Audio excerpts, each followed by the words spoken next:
Check out the cut. Looks good, bro. Appreciate it. Looks fine. Appreciate you, bro.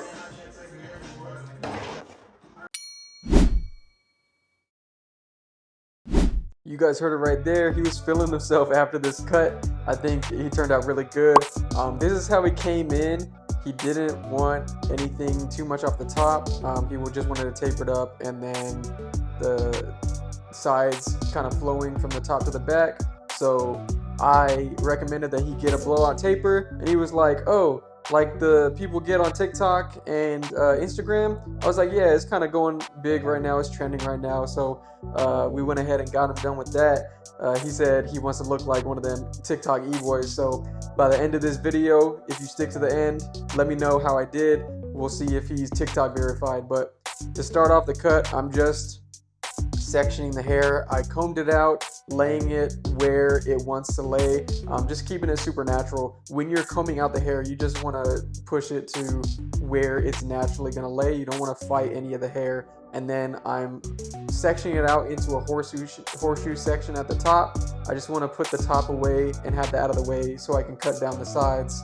And I'm usually way careful when I do this. I like taking my time. I just like to have everything super clean so it is easier for me to cut the hair when I get to that part. If it's not having clean sections, you're probably going to get hair that you don't want to cut, or you might not have hair that you do want to cut. You could cut the cowlicks off, all that stuff. So make sure that your sections are really clean and you take your time and put those in really clean. So right here, I'm using my shears and I'm just setting the perimeter. That's going to be the longest length on the side, and we're going to connect that going down. Usually when I'm doing a fade or a taper, I usually do the perimeter and then I end up using a foreguard and meeting up to that. And this one's going to be a little bit different. I'm going to be flowing the hair from the sides into the back. So I'm using all shear work when I'm doing this. And so I'm just setting that perimeter to set me up to be able to cut down the sides and make sure that it's flowing into the back. So you'll see me pull it out off the parietal ridge, and you'll see the guideline where it's shorter. Just snip that off where the longer hair meets the guideline. And take your time doing this step too. You want to follow that guideline so you make sure that all the hair is even where you want it to be. And now I'm saturating my client's hair to get ready to section it down to do my cross section. So I'm splitting the hair, creating my sections, and brushing that away, and then I comb it into my fingers. You guys can see the guideline that I'm cutting as I'm going towards the back.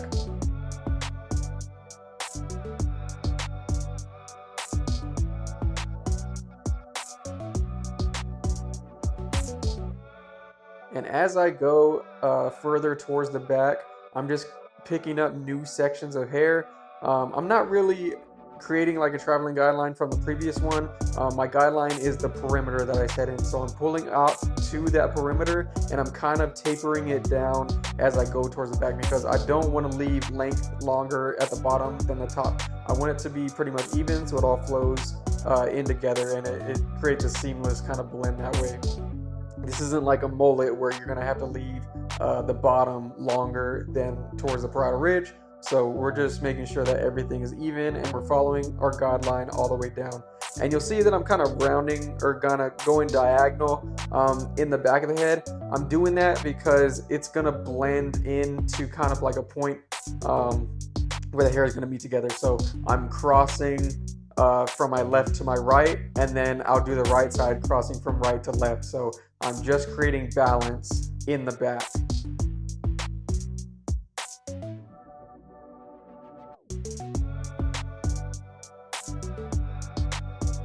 And again, the last section of this side on the left side, and you see that guideline being cut off. You'll see the long hair that needs to be cut. You just snip that off. If you don't have any hair to cut, don't cut any hair, because then you're gonna mess up the lengths, and you don't want that to happen. So if there's no hair to be cut, if it's already matching your guideline, do not cut it. You're good to go. As long as it matches your guideline in the length, you're fine. You don't need to cut anything. And now, so we're starting on the right side, and we're just gonna do the same thing that we did on the left side and meet in the back. And if it takes you a couple tries to get the hair in your hands, go ahead and comb it out a couple times until you are comfortable and until you have the right tension that you want, and then you can go ahead and cut. If you're not comfortable with it on the first kind of pass through, just go over again. Keep combing that hair out, and then you know, keep picking it up between your fingers and until you have the right tension, until you find your guideline, and then you can go ahead and cut. It doesn't really matter. You don't have to do this step super fast. Just make sure that you cut it correctly and you give your client even lengths of hair. You don't want to have choppy haircut because you can see that.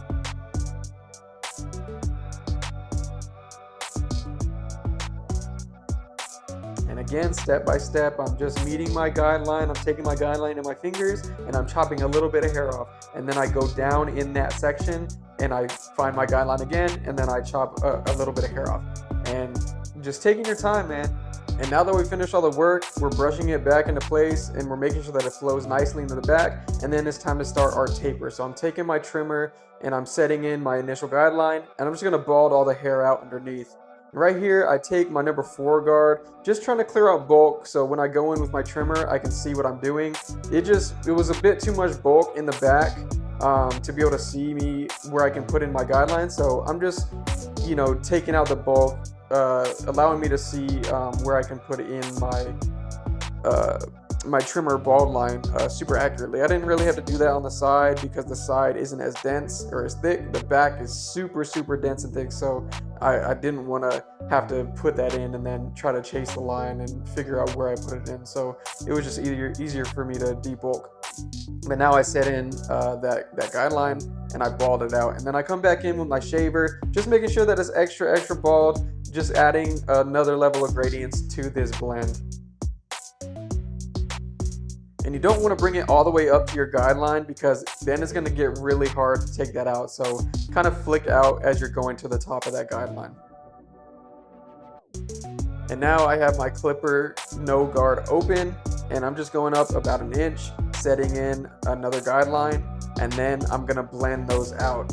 You guys know, if you've seen my other tutorials, you know that I like to put in my guidelines and then immediately take them out so I don't have to worry about it later on in the fade. So to take those out, you're going to start open like you said in your guideline, and then you're going to close it little by little as you go down.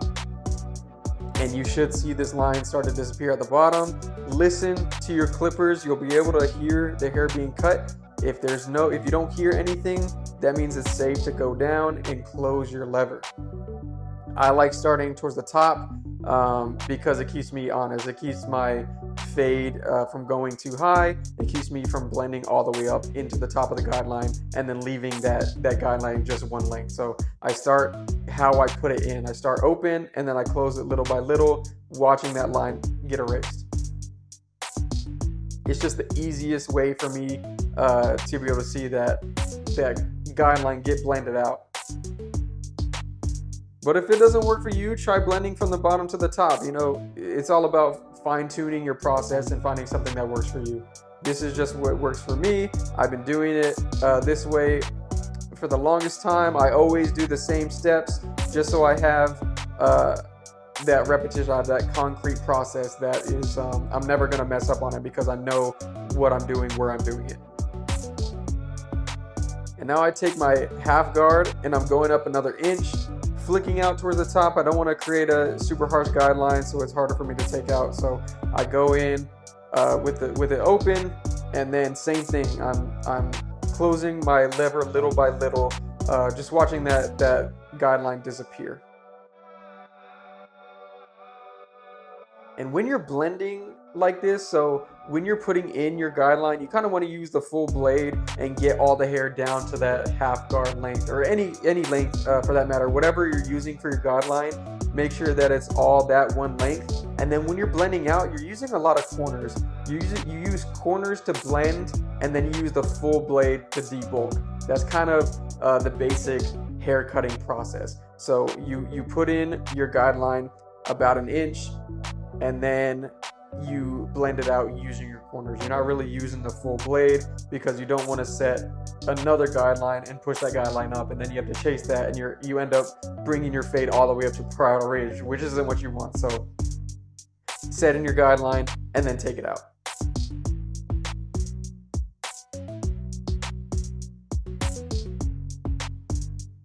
But I was really feeling this cut. I'm glad I went with the blowout taper. It's kind of something that's going pretty viral right now. So I'd love to show you guys how to do this.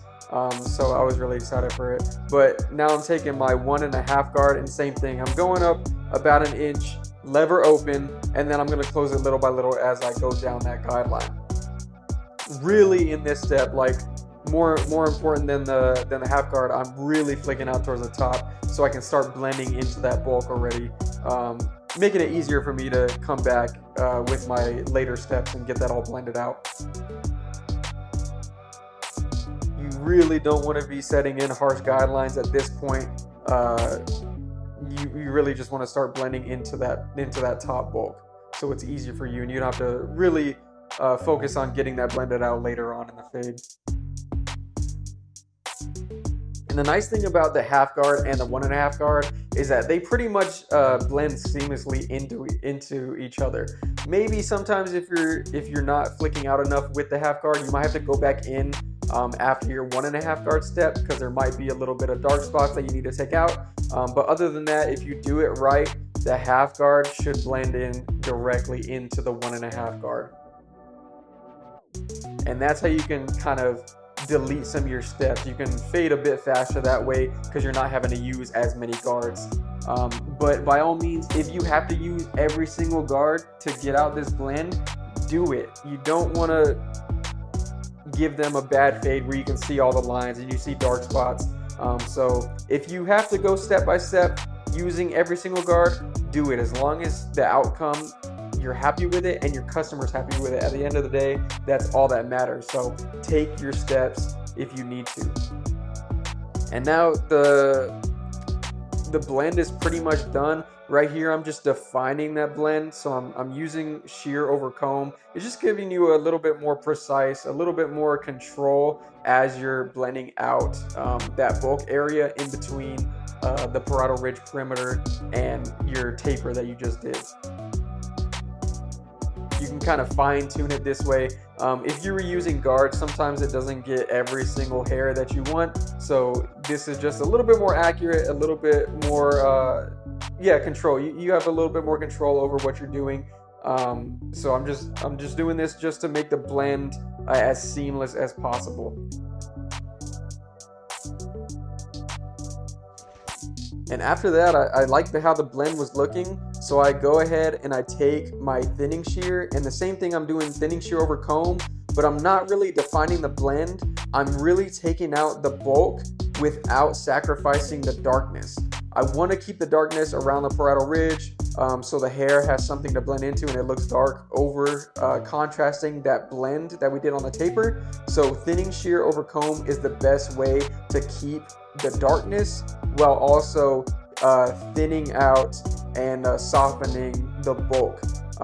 With these kind of blowout tapers, you don't want all kinds of bulk because it'll be harder to style that way. So you kind of want to soften it. And so thinning shear over comb, you're not only softening the bulk area, but you're also adding texture at the same time. So when you really go in with those products afterwards, you're really going to be able to mess it up and get the texture that you're looking for. And it's also going to be light and bouncy enough to where your product is going to work. If your hair is too heavy and too thick and too bulky, it's going to be hard to use any sort of product. So just doing that step is really going to make this blowout taper pop. You're going to see all that texture.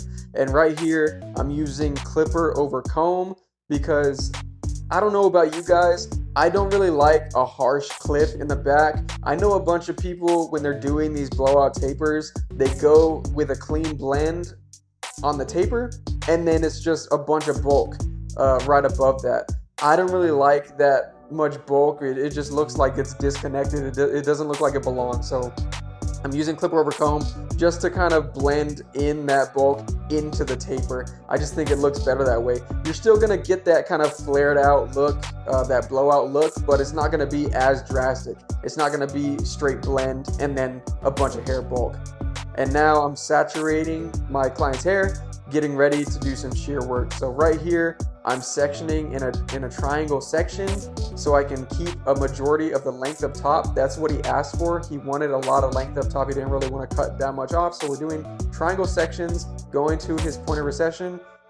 That way we can connect in the sides and really connect it in the back to make sure that's flowing in the back. If you just went and you started cutting the top of the head, it probably wouldn't have flowed as much into the back. It would have been definitely harder and almost disconnected that way. So I do a triangle section, and it's really gonna blend and flow into that back. And we're still gonna take a little bit off the top, just so it's a bit more manageable, and it looks more connected to the sides than it really is. So I'm just connecting these, and then you'll see me comb over to one side, and you'll see there's gonna be a section in the middle where you didn't cut. So the two sides that you cut already, there's just gonna be kind of like a point in the middle, and you just gotta snip that off. And I'm not going blunt across this because I wanna add a lot of texture for this blowout. Usually when you have a blowout taper, it's a really messy look,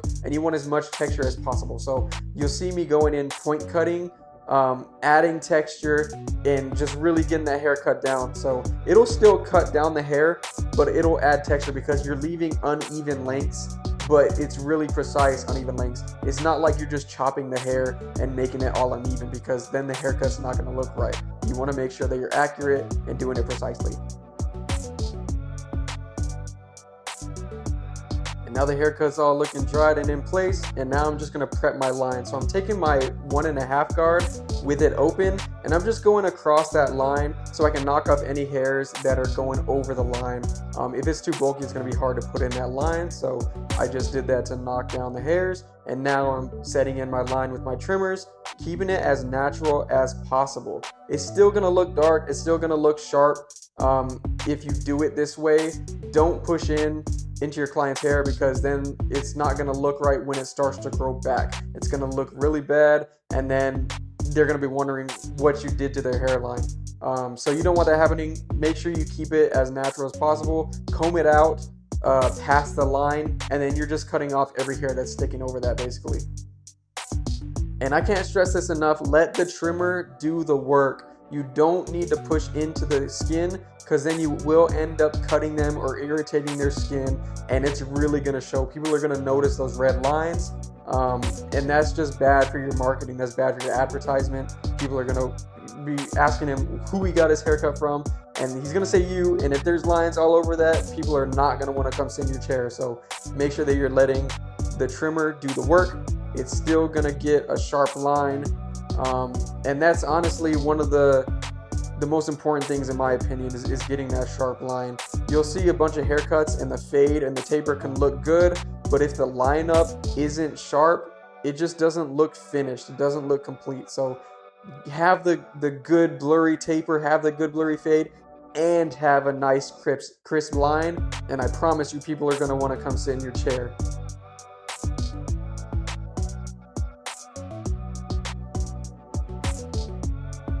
But again, as you're going down this line, keeping it natural, kind of etching it in like a pencil. You're going little by little using them corners, and you're just etching it in until that line is as good as you want it to be. If you get it really sharp and you get it really defined, your customers will notice, and they'll thank you for it, because it's just gonna make that haircut pop. It's gonna make it look way better. Whenever you do a work of art, you need to have it framed, and this is just, it's gonna pop, man. I'm telling you. And guys, for the love of barbering, do not let your client walk out with hair on their neck. After you're done with the cut, clear off the hair on the neck, shave it down. You don't want them leaving with hair on their neck. Get it cleaned up. And then I'm using the alcohol. I'm spraying it on his skin so it's nice and sanitized. It's clean. He's not going to have any infections or razor bumps or anything like that. So I'm making sure it's really clean. I'm adding my texture powder, really bringing out that texture, messing it up for this blowout taper look. And then you guys are going to see what it comes out to. And bam! Look at that texture. His haircut is looking awesome. just what he asked for. He said this was one of the best cuts he's ever gotten, and it's looking good, man. I was super happy with it. He was super happy with it, and that's all you can ask for at the end of the day. But that's gonna do it for this video. I hope you guys liked the tutorial. I hope you guys can try out this blowout taper. Try it for yourself, see how you do, and let me know. Drop in the comments if he is TikTok certified with this haircut. But I'll catch you guys on the next one. It's Pico.Blurred. I'm out. Oh my god, is that Pico.Blurred?